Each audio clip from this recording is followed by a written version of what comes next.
வாக்கு இதோ நமக்கு நமது வாழ்வில் உள்ள இருளை நீக்குகின்ற ஒளி இதோ நம் அருகில். யோவான் செய்தியாளர் இருளை நீக்குகின்ற ஒளி வந்தது, ஆனால் மனிதர் இருளை ஒளியை அதிகமாக நேசித்தார்கள். நமது வாழ்க்கை இந்த ஒளி நமது முன்னால் வந்தும் இந்த ஒளி நமக்காக வெளிச்சமாக வீசுகின்றது. அந்த ஒளியின் முன்னால் வந்த தயங்கியவர்களாக இருளில் அடைக்கலம் என்ற வாழ்வாக நமது வாழ்வு கடந்த நாட்களில் போயிருக்கலாம். இனி நமது சிந்தனையில் ஒரு வேளை நான் எதற்கு ஆண்டவரை ஆராதிக்க வேண்டும், நான் எதற்கு நல்ல தீர்மானங்கள் எடுக்க வேண்டும், நான் மீண்டும் இதே பாவங்கள் செய்து இதே தவறுகள் செய்து இருளில் அடைக்கலம் புகுகின்றவனாக நான் இருக்கிறேன். ஏன் நான் மாற வேண்டும், ஏன் நான் ஆண்டவரை தேட வேண்டும் என்ற எண்ணம் பல வேளைகளில் நம்மை இந்த ஒளிக்கு முன்னால் வருவதற்கு நம்மை விட்டறிக் கொண்டிருக்கலாம். ஆனால் ஒரு முறை ஒளியை தரிசித்தவர்கள் மீண்டும் அந்த ஒளியிலேயே நடத்தான் விரும்புவார்கள். அந்த இருளிலிருந்து வெளிச்சத்தை முதலில் பார்க்கிற போது நிச்சயமாக நமக்கு கஷ்டமாகத்தான் இருக்கும். நாம் நமது வாழ்க்கை அனுபவத்திலேயே காண்கிறோம். நாம் கண்டு போய் இருட்டில் இருக்கிற போது அந்த இருளிலிருந்து திடீரென்று ஒரு வெளிச்சம் உருவானால் நாம் அந்த கண்டால் அந்த வெளிச்சத்தை பார்ப்பதற்கு, அந்த வெளிச்சத்தில் நடமாடுவதற்கு கஷ்டப்படுவோம், தயங்குவோம், அல்லல்படுவோம். ஆனால் சிறிது நேரம் அந்த ஒளியில் நாம் இருக்க முயற்சித்தோமானால், அந்த ஒளியை ஏற்றுக்கொள்ள முடியுமானால், அந்த ஒளிதான் இருளை விட மிக சிறந்தது, இருளை விட மிகவும் மேலானது, நமது வாழ்வுக்கு வழிகாட்டக்கூடியது, வாழ்வதற்கு தேவையானது என்பதை நாம் அறிந்து கொள்வோம். அந்த ஒளிக்காக ஒளி கொண்டவர்கள் அறிந்து போகக்கூடாது என்று எண்ணுவோம். நாம் நமது வாழ்க்கையை கடவுளை தேடாமல் ஒளியாக இயேசுவில் வராமல் வாழ்ந்து கொண்டிருக்கிறோமானால் அதற்கு காரணம் இந்த இருளிலிருந்து திடீரென்று ஒளியை பார்க்கிறபோது நமக்கு சில வேளைகளில் கண் கூசுகின்ற அனுபவம், கண் பார்க்க முடியாத ஒரு அனுபவம் நமக்கு கஷ்டத்தை தருகிறது. இதை விட இருளில் இருந்திருக்கலாம் என்று நாம் இருளுக்கே திரும்ப போகிறோம். இன்று இந்த நாட்களை திருநாளில் நமது ஒளியாக இந்த ஆண்டவரிடம், ஆண்டவரே இந்த இருள் எனக்கு இருள்தான் என்பதை உணர்த்தி தாழ்வானதை, அந்த இருளை விட ஒளிதான் மிகவும் சிறந்ததானது என்பதை எனக்கு தெளிவுபடுத்தி தாழ்வானவரை, இருளை விட்டுவிட்டு ஒளியாகின்ற உங்களிடம் வந்து அடைக்கலாமாக எனக்கு அருள்தார் ஆண்டவரை என்று சொல்லிட்டோம். நமது எண்ணங்களில் இன்னொரு வேண்டுதல் மட்டும் வேண்டும். நமக்காக ஒளி உலகத்தில் வந்தது, அந்த ஒளி இருளில் உயர்ந்தது. இருள் ஒளியை வெற்றி கொள்ளவில்லை. மனிதர்கள் அந்த ஒளியை விட இருளை அதிகமாக நேசித்தார்கள். நாம் இப்போதும் இருளை தான் நேசித்துக் கொண்டிருக்கிறோம். அந்த இருளிலிருந்து ஒளியை நோக்கி வர நமக்காக விண்ணகம் விட்டு இறங்கி வந்த அந்த ஒளியை, நமக்காக எல்லாவற்றையும் விட்டுவிட்டு இறங்கி வந்த அந்த ஒளியை, நமக்காக அப்பமான அந்த ஒளியை நமது வாழ்க்கையில் ஏற்றுக்கொள்வோம். ஒளியாக ரசிகாவே, இதோ நான் உலகிற்கு ஒளியாக வந்திருக்கிறேன் என்று சொன்ன ரசிகாவே, எங்களது வாழ்க்கையை ஒளியாக வந்தவரே, எங்களது வாழ்வில் வெளிச்சம் வீசும் ஆண்டவரே என்று சிறத்தோடு ஆண்டவரை பார்த்து செலுத்திக் கொண்டே இருக்கும். எனக்காக வாழ்வை தருவதற்காக தனது வாழ்வை இழப்பதற்கு துணிந்தவர், தனது வாழ்வை இழந்தவர், அதுவும் மிகவும் கடின வேதனைகள் பட்டு கஷ்டப்பட்டு துயரப்பட்டு தனது வாழ்வை நமக்காக தந்தவர். நான் வாழ்ந்து வேண்டும் என்பதற்காக வந்தவர், நான் வெளிச்சமாக வேண்டும் என்று வந்தவர், நான் ஒளியாக வேண்டும் என்று வந்தவர், நீங்கள் உலகிற்கு வெளிச்சமாக இருக்கிறீர்கள் என்று சொன்னவர். இந்த ஒளியிலிருந்து வெளிச்சம் வீசுகின்ற ஆற்றல் வர வேண்டும். அதற்கு ஒளி நிலையில் நாம் இருக்க வேண்டும். இது ஒரு நாள் நாம் இந்த இடத்தை விட்டு கொண்டிருக்கிற போது நாம் ஆனந்தம் கொள்வோம், மகிழ்ச்சி கொள்வோம். ஏனெனில் இதோ ஒளி நாம் அருகில் வந்திருக்கிறது. அந்த ஒளியின் முன்னால் நாம் இருக்கிறோம். இசையா இறைவாக்குகள் 10ஆம் அதிகாரம் 17ஆம் இறை வார்த்தையில் நாம் வாசிக்கின்றோம்.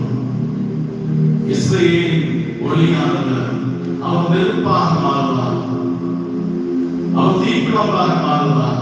அந்த ஒளியும் அந்த தீப்பிழம்பும் இஸ்ரவேல் மக்களுடைய வாழ்க்கையில் உள்ள நெருஞ்சி முட்களையும் உட்புதர்களையும் சுட்டரித்து சாம்பலாக்கிவிடும் என்று இதோ இந்த மொழி நமக்கு முன்னால் தீப்பிழம்பாக சுடராக மாறி இருக்கிறது. மாறபோது ஆண்டவரை துதித்து ஆராதிக்கிற பொழுது நாம் ஆண்டவர் வாழ்க்கையில் அனுபவிக்க போகிற அந்த ஒளிச்சுடர், அந்த தீப்பிழப்பு நமது இதயத்தில் பதிந்திருக்கிற கடவுளுடைய தேர்ந்தெடுக்கப்பட்ட இஸ்ரவேலாகிய நமது வாழ்க்கையில் வந்திருக்கிற முச்செடிகளையும் உட்புதர்களையும் எல்லாவற்றையும் எரித்து சாம்பலாக்கி கொண்டு நமது வாழ்வை புதியதாக புத்தம் புதிதாக மாற்றப் போகிறது. அந்த ஒளியின் முன்னால் நம்மை முழுவதுமாக கொடுத்து கொண்டு அனைவரிடம் நின்று நம் ஆண்டவரை பாடி ஆராதிக்க போகிறோம். நம்மை விட்டுக் கொடுத்து விடுவோம். இருளை விட்டு ஓடி விடுவோம். வெளிச்சத்தை தேடி வருவோம். ஒளியாகிறவர்கள் அருகில் இருக்கிற போது இருளுக்கு நாம் பயப்பட வேண்டியதில்லை. வெளிச்சம் வந்து வீட்டில் இருக்கிற போது நாம் இருளை பயப்பட வேண்டியதில்லை.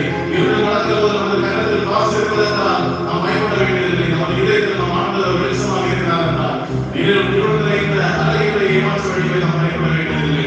ஆகையால் இருளை அகற்றுகிற வெளிச்சமாக கிறிஸ்துவை பாடி ஆராதிப்போம்.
ஆராதனை ஆராதனை ஆராதனை ஆராதனை துதி ஆராதனை ஆராதனை. ஒரு நிமிடம் கண்களை மூடி, ஒரு நிமிடம் கண்களை மூடிக்கொண்டு இருக்கிறங்களை நெஞ்சோடு சேர்த்து வைத்து, இயேசு என் இதயத்தில் இப்போது வாசம் செய்கிறாரா? என்னை முழுவதுமாக ஆட்கொண்டிருக்கிறது இயேசு என்ற ஒருவர் தானா? ஒரு நிமிடம் சிந்தித்து பார்ப்போம். நமது வாழ்வை மாற்றக்கூடிய வல்லமை ஒரே ஒரு பெயருக்குத்தான் உண்டு, அது இயேசு. அந்த இயேசு என்ற பெயரில் தான் மனித குலத்தினுடைய விடுதலை இருக்கிறது, எனது வாழ்வினுடைய மீட்பு இருக்கிறது, எனது வாழ்வுக்கு தேவையான எல்லாம் அடங்கி இருப்பது அவரில் தான். இப்போது நான் அவரால் மட்டுமே நிறைந்திருக்கிறேன். நான் கண்களை மூடிக்கொண்டு என் இதயம், என் உடல் பொருளாக அனைத்திலும் ஆண்டவரே நீரை குடிகொண்டிருக்க வேண்டும். நீர் இல்லாத வாழ்வு, இருள் நிறைந்த வாழ்வு, எல்லாத்தையும் பார்த்து பயப்படுகின்ற வாழ்வு, எதற்கும் அச்சத்தோடு ஒரு காரியம் செய்ய முடியாத சந்தேகத்தோடு வாழ்கின்ற வாழ்வு, நீர் இல்லாத வாழ்வு, ஒவ்வொரு நொடிப்பொழுதும் மரணத்தை சந்திக்கின்ற வாழ்வு, என் உடல் பொருள் ஆவி முழுவதிலும் ஆண்டவரே நீர் குடியிருக்க வேண்டும்.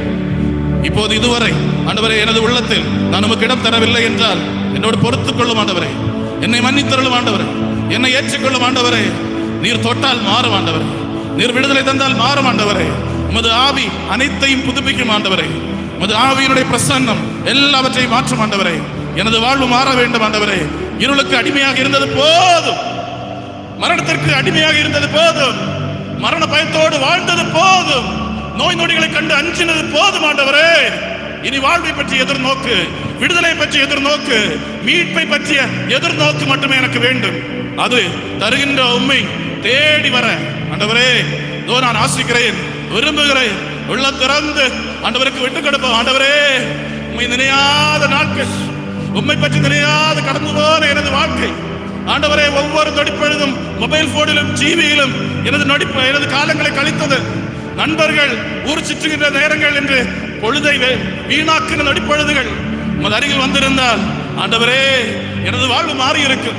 கடந்த காலங்களில் உமது அருகில் வந்திருந்திருந்தால் எனது அறிவு வளர்ந்திருக்கும், எனது எதிர்காலம் நன்றாக மாறி இருக்கு, எனது பிள்ளைகளுடைய காலம் மாறி இருக்கும் ஆண்டவரே. இப்போதோ நான் உண்மை மறந்து போனதால் எனது வாழ்க்கையில் பிரச்சனைகள், தடைகள், விடுதலை இல்லை, எதிர்நோக்கு இல்லை ஆண்டவரே. நல்ல காரியங்கள் எடுத்து வைக்கிறோம், தடைபடுகிறது. திருமணத்திற்காக பிள்ளைகளை தயார்படுத்துகிறோம், தடை ஏற்படுகிறது. பிள்ளைகள் நல்ல வேலைக்காக போவதற்கு தயாராகின்றார்கள், வேலைகள் கிடைப்பதில்லை. வெளிநாடு பயணங்கள் தடைபடுகிறது. எதிர்நோக்கில்லாத பிள்ளைகள், சோம்பேறிகளாக இருக்கிற மக்கள் என்று வாழ்க்கை முழுவதும் இருண்டு போய் கொண்டிருக்கிறது. காரணம் ஆண்டவரே உம்மை பற்றிய நினைப்பில்லாதது, உம்மை நினையாது வாழ்ந்து போன காலங்கள், உம்மிடமிருந்து அகன்று போன நேரங்கள், உமது பலியில் கலந்து கொள்ளாதது, உம்மை ஆராதிக்கிறது, உமக்கு என்னை விட்டு தராதது ஆண்டவரே. உணர்கிறேன் அப்பா, உணர்கிறேன் ஆண்டவரே. இதோ இந்த நாள், இந்த நேரம் ஒரு முன்னிலையில் வந்திருந்து கொண்டு அறிக்கையிடுகிறேன் அப்பா. நான் இருளை நேசித்தேன், ஒளியாகின்ற உம்மை மறந்து போனேன்.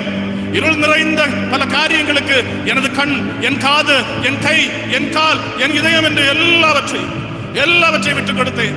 தீமை என் மேல் ஆட்சி செய்ய நான் இடம் கொடுத்தேன் ஆண்டவரே. நான் அறிக்கையிடுகிறேன் அப்பா. இதோ உமது முன்னிலையில் வந்து நான் என்னை முழுவதுமாக தருகிறேன். இருள் நிறைந்த எனது வாழ்க்கையில் இருந்து யார் எனக்கு விடுதலை தருவா? யார் அப்பா எனக்கு விடுதலை தருவா? பவுல் பேசியது போல ஏதோ நாங்கள் ஜெபிக்கிறோம். நல்லது செய்ய வேண்டும் என்று உள்ளத்தில் விருப்பம் இருக்கிறது. ஆனால் உடலில் நான் தீமைக்கு மேல் தீமை செய்து கொண்டிருக்கிறேன் அப்பா. நல்லது செய்ய வேண்டும் என்று ஆசைப்படுகிறேன். நன்மையானது பலவற்றையும் சிந்திக்கிறேன். ஆனால் என்னால் முடியவில்லை அப்பா. எனக்கு இந்த தீமையிலிருந்து, இந்த சாபத்திலிருந்து யார் விடுதலை தருவார்? ஆண்டவரே, நீர் ஒருவர் மட்டுமே என் ரட்சகர். நீர் ஒருவர் மட்டுமே என் வாழ்வுக்கு விடுதலை தருகிறவர். நம்பி உம்மை தேடி வந்திருக்கிறேன் ஆண்டவரே. என் வாழ்வுக்கு விடுதலையே, என் வாழ்வின் வெளிச்சமே, என் இருளை நீக்கி என் வாழ்வில் ஒளிர்ந்திருவீராக. இதோ நான் வருகிறேன் உம்மை தேடி. என் வாழ்வில் ஒளி வீசுகின்ற வெளிச்சமாகின்ற தூய ஆவியாகின்ற அக்கினியை இந்த நேரத்திலே இறக்கும் ஆண்டவரே. அக்கினி இறங்கி என்னுள்ளில் இருக்கிற எல்லா தீமைகளையும் எல்லா இருட்டையும் மாற்றி ஒளியாக இதயம் மாறட்டும் ஆண்டவரே. மது ஆவியாகின்ற அக்கினி இந்த நேரத்திலே இறங்கட்டும். வாஞ்சித்து ஜெபித்து ஆண்டவரோடு கேட்போம். ஆண்டவரே, மது வல்லமை, உமது ஆவி, அக்கினி இந்த நேரத்திலே பெந்தேகோஸ்து நாளில் சீடர்கள் மீது இறங்கியது போல இங்கு கூடியிருக்கிற எங்கள் ஒவ்வொருவரிலும் வந்து நிறையும்படியாக செய்யும் ஆண்டவரே. மது வல்லமை இந்த நேரத்தில் இறங்கட்டும். கைத்தாளத்தோடு வல்லமை.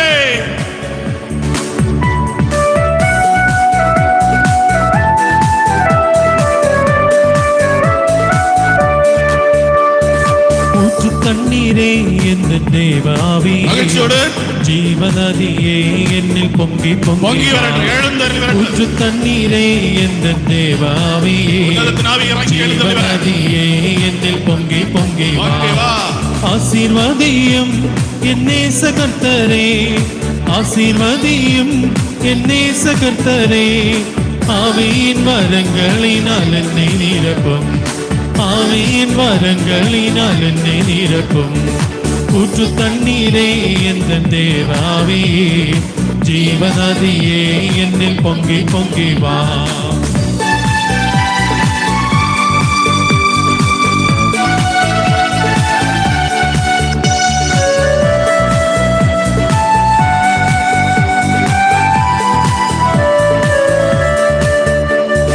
கண்மலையை பிளந்து வனாந்தரத்திலே கர்த்தாவேவும் ஜனங்களின் தாகம் தீர்த்தீரே. கண்மலையை பிளந்து வனாந்தரத்திலே கர்த்தாவேவும் ஜனங்களின் தாகம் தீர்த்தீரே. பள்ளத்தாக்கிலும் மலைகளிலும், பள்ளத்தாக்கிலும் மலைகளிலும் தண்ணீர் பாயும் தேசத்தை நீர் வாக்களித்தீரே. தண்ணீர் பாயும் தேசத்தை நீர் வாக்களித்தீரே. ஊற்று தண்ணீரே எந்த தேவாவியே, ஜீவநதியே என்னில் பொங்கி பொங்கி வா. ஊற்று தண்ணீரே எந்த தேவாவியே, ஜீவநதியே என்னில் பொங்கி பொங்கி வா. ஆசீர்வதியும் என் நேச கர்த்தரே, ஆசீர்வதியும் என் நேச கர்த்தரே. ஆவியின் வரங்களினால் என்னை நிரப்பும், ஆவியின் வரங்களினால் என்னை நிரப்பும். ஊற்று தண்ணீரே எந்த தேவாவியே, ஜீவநதியே என்னில் பொங்கி பொங்கி வா.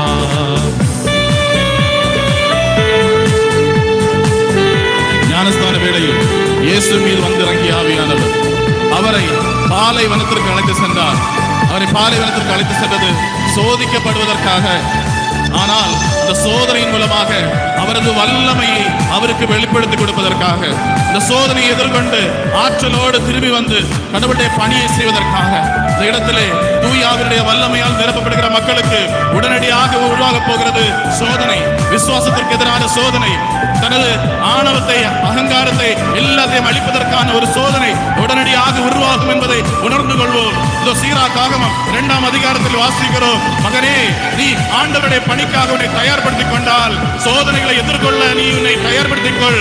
நீ ஆண்டவருடைய பணிக்காக நீ தயாராகிறாய் என்றால் சோதனை உனக்கு முன்னால் இருக்கிறது என்பதை உணர்ந்து கொள். இதோ கடவுளுடைய பிள்ளைகளாகின்ற ஒவ்வொரு மக்களுடைய அருகிலும் அழகியானவன் இருக்கிறார். இதோ பேதுரு கூறுகிறார், 1 பேதுரு 5ஆம் அதிகாரம் 8ஆம் இறை வார்த்தையில் வாசிக்கிறோம். அலகை யாரை விழுங்கலாம் என்று கர்ச்சிக்கும் சிங்கத்தை போல சுற்றி வந்து கொண்டிருக்கிறது. யாரெல்லாம் மக்கள் ஆண்டவரை இயேசு கிறிஸ்துவை ஒளியும் இரட்சகரும் மீட்பருமாக ஏற்று அறிக்கையிட்டு அவரது வல்லமையால் நிரம்புகிறார்களோ அவர்கள் அனைவரையும் பாவத்தில் விழச் செய்து அவர்களை அசிங்கப்படுத்தி அவமானப்படுத்தி இது வாழ்க்கை, இந்த வாழ்க்கை சரியல்ல என்று ஜெபிக்க வேண்டாம், ஆண்டவரை தேட வேண்டாம், பலி ஒப்பு கொடுக்க வேண்டாம் என்று அவர்களை பின்னோக்கி இழுக்கின்ற வல்லமையாக நமது அருகிலே இதோ அழகையானவர் சுற்றி கொண்டிருக்கிறார் என்பதை உணர்ந்து கொள்வோம். ஆண்டவருடைய ஆவியானவர் தாயோடு சொன்ன காரியம் என்று தொடக்கத்தில் 4ஆம் அதிகாரம் 7ஆம் இறை வார்த்தை தாயினோடு ஆண்டவருடைய ஆவியானவர் சொன்னார், மகனே ஏன் நீ கோபத்தோடு இருக்கிறாய், ஏன் நீ பகைமையோடு இருக்கிறாய், உன் முகம் வாடி இருப்பது ஏன், நீ கோபத்தோடு ஏதாவது தவறு செய்கிறாய் என்றால் இதோ புரிந்து கொள், உன் வாசப்படியில் பாவம் இருக்கிறது, நீ அதை வெற்றி கொள்ள வேண்டும், இல்லை என்றால் அது உன்னை அடக்கி ஆளும். ஆகியால் இந்த நேரத்தில் தூய ஆவியினுடைய வல்லமை நமது வாழ்க்கைக்கு தேவை. எதற்கு என்றால் பாவத்தை வேட்டையாட நம்மை சூழ்ந்து கொண்டிருக்கிற அழகினுடைய வல்லமைகளுக்கு எதிராக போராடுவதற்கு நமது உன்னதத்தின் ஆவி தேவை. ஆகிய இந்த நேரத்தில் உணர்வோடு ஊற்று தண்ணீராகின்ற ஆவியானவர் நமக்குள் ஆற்றலோடு பொங்கி எழுந்து வர அவ்வாறு வாழ்வாக நமது வாழ்வு மாறட்டும். அதற்காக கைத்தாளத்தோடு உற்சாகத்தோடு ஆடி கேட்போம். ஊற்று தண்ணீரே எனக்குள் பொங்கி பொங்கி வாரு.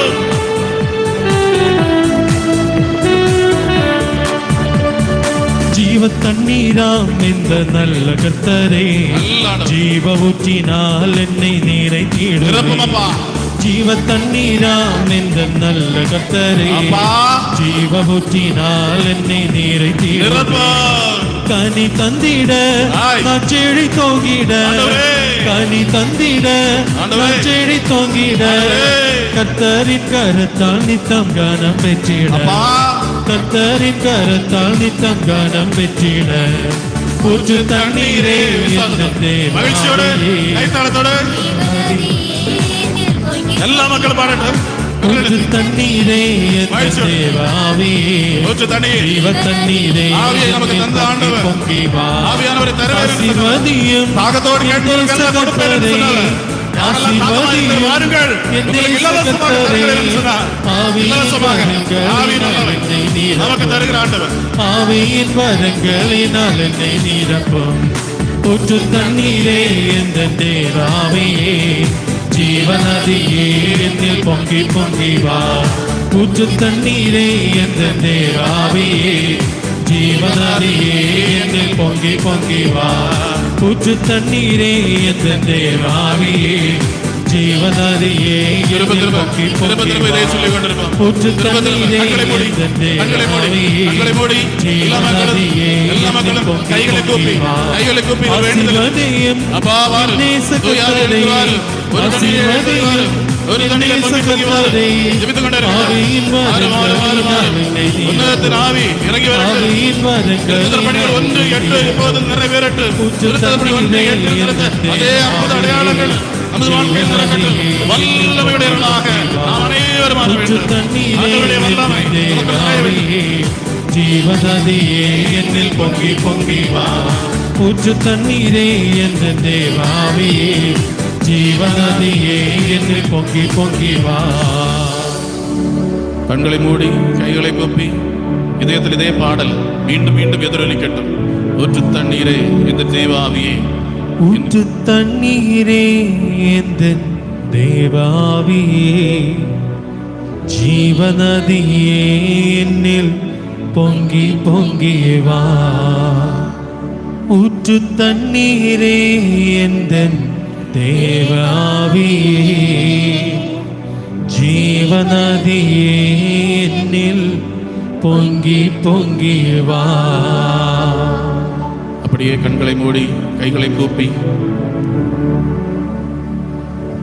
தூய ஆவி, உன்னதத்தின் ஆவி நமக்குள் குடிகொண்டிருக்கிறது என்றால் நாம் இயேசுவை ஆண்டவர் என்று அறிக்கையிடுகின்ற வல்லமை பெறுகின்றோம். தூய ஆவி இருக்கிறவர்களால் மட்டும்தான் இயேசு ஆண்டவர் என்று அறிக்கையிட முடியும். ஆகையால் இயேசுவே ஆண்டவர், இயேசுவே ஆண்டவர். நம் உடனடியாக பவனிக்காக போக இருக்கிற நேரத்தில் இயேசுவே ஆண்டவர், இயேசுவே ஆண்டவர். இந்த ஒரு ஜெபம் மட்டும், இந்த ஒரு இறை வார்த்தை மட்டும், இயேசுவே ஆண்டவர், இயேசுவே ஆண்டவர். இதயத்தில் பதியட்டும் அந்த வார்த்தை, இயேசுவே ஆண்டவர், இயேசுவே ஆண்டவர். நாம் மீண்டும் மீண்டும் இந்த பவனி முடிகிற போது இயேசுவே ஆண்டவர், அவர் ஆட்சி செய்கின்ற வாழ்வாக நமது வாழ்வு மாற இயேசுவே ஆண்டவர் என்று முழக்கமிட்டு கொண்டே நடப்போம். இயேசுவே ஆண்டவர் என்று பறைசாற்றி கொண்டே நடப்போம். நமது பவனியானது இயேசு ஆண்டவர் என்று நமது எல்லை முழுவதும், நாம் வாழ்கின்ற சமூகம் முழுவதும் இயேசுவனுடைய ஆட்சி நிலவும்படியாக, இயேசுவனுடைய வல்லமை நிரம்பும்படியாக, தீமைக்கு இடமில்லாதபடியாக மாற இயேசுவே ஆண்டவர், இயேசுவே ஆண்டவர், இயேசுவே ஆண்டவர் என்று நமது இதயத்தில் நாம் முழக்கமிட்டு கொண்டு நாம் பவனிக்காக தயாராகும். ஒரு நிமிடம் மட்டும் கண்களை மூடி, ஆண்டவரே ஆண்டவரே, இதோ இந்த மக்கள் உம்மீதான நம்பிக்கையால் ஆண்டவரை வந்திருக்கிற இந்த மக்களை உமது ஆட்சி இவர்கள் வாழ்க்கையில் நிரம்பும்படியாக, உமது ஆட்சி இவர்களுக்குள் நடக்கும்படியாக, உமது ஆட்சி இவருடைய குடும்பங்களில் நடக்கும்படியாக, ஆண்டவரை உமது ஆட்சி இவர்கள் வேலை செய்கின்ற இடங்களில் எல்லாம் நடக்கும்படியாக அருளை கொடு மக்கள். ஆண்டவர் இந்த மக்களுக்கு கொடும் ஆண்டவரை. இயேசுவே ஆண்டவர் என்று முழக்கமிடுகின்ற இவருடைய இதயங்களில் தீமைக்கு இடம் கூடாதையும் ஆண்டவரை. இயேசுவே ஆண்டவர் என்று முழக்கமிடுகின்ற இவருடைய வாழ்க்கையில் மகிழ்ச்சி உண்டாகட்டும் ஆண்டவரை. இயேசுவே ஆண்டவர் என்று முழக்கமிடுகின்ற இவருடைய இதயங்களில் உம்மை தேட வேண்டும் என்ற எண்ணம் உருவாகட்டும் ஆண்டவரே.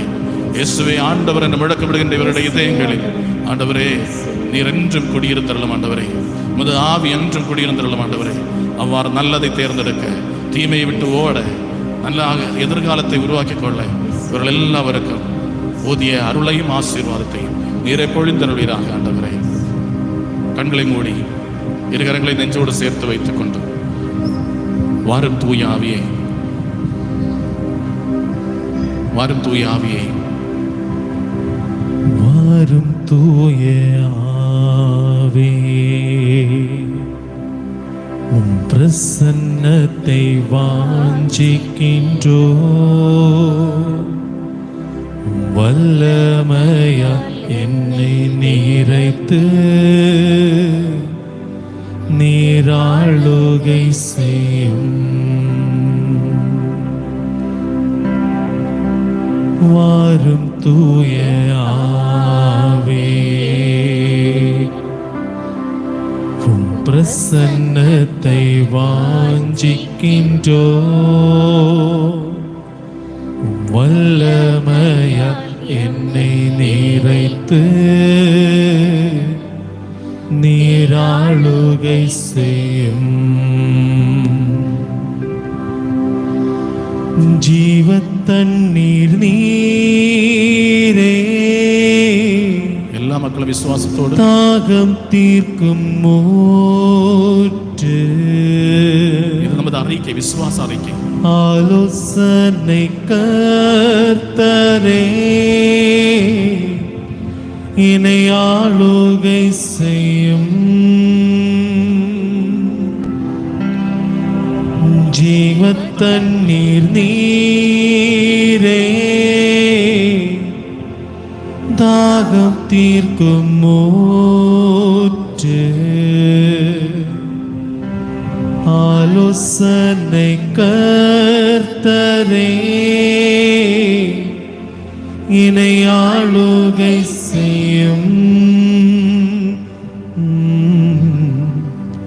வாரும் தூய ஆவியே, விசுவாசத்தோடு அழைப்போம். உம் பிரசன்னத்தை வாஞ்சிக்கின்றோ, eagerly seeking you my Lord. வல்லமையா என்னை நிறைத்து Fill us with your power. நீராளுகை செய்யும். Govern us. We are your. உம் வல்லமையா என்னை நிறைத்து நீராளுகை செய்யும். வாரும் தூய ஆவியே, வாரும். உம் பிரசன்னத்தை வாஞ்சிக்கின்றோ, வல்லமையா என்னை நிறைத்து நீராளுகை செய்யும். அப்படியே ஒரு நிமிடம்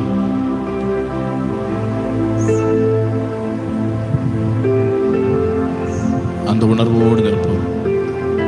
தூயாவி நமக்குள் நிறைந்த அந்த உணர்வோடு ஆவியானவருடைய குரல் கேட்க முயற்சிப்போம். மௌனமாக இதயத்தில் ஆவியானவர் நம்மோடு பேசுவதை கேட்போம்.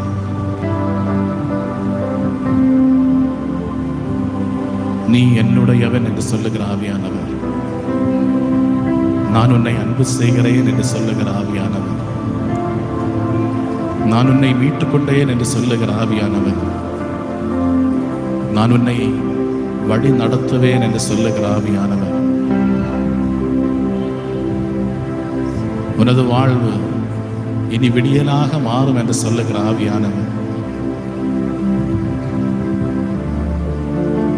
கவலைப்படாதே, அஞ்சாதே, திகையாதே, நான் உன் கடவுள், நான் உன்னை மீட்டுக் கொண்டேன், நீ இனி அடிமை அல்ல, நீ என் மகன், நீ என் மகள். நம் ஆண்டவர் நமது பாவங்களோடு, நமது குறைகளோடு, நமது எல்லா சாபங்களோடு நம்மை அன்பு செய்து கொண்டே இருக்கிறார். ஆண்டவர் நம்மோடு பேசின வார்த்தைகள், ஐ லவ் யூ, நான் உன்னை அன்பு செய்கிறேன்.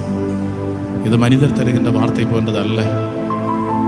மனிதருடைய வார்த்தைகள் மாறிப்போகும், ஆனால் ஆண்டவருடைய வார்த்தைகள் ஒருபோதும் மாறாது. அவர் பொய்யுரைக்கின்றவர் அல்ல, அன்பு செய்கின்றவர், உண்மையானவர், நேர்மையானவர், நல்லவர்.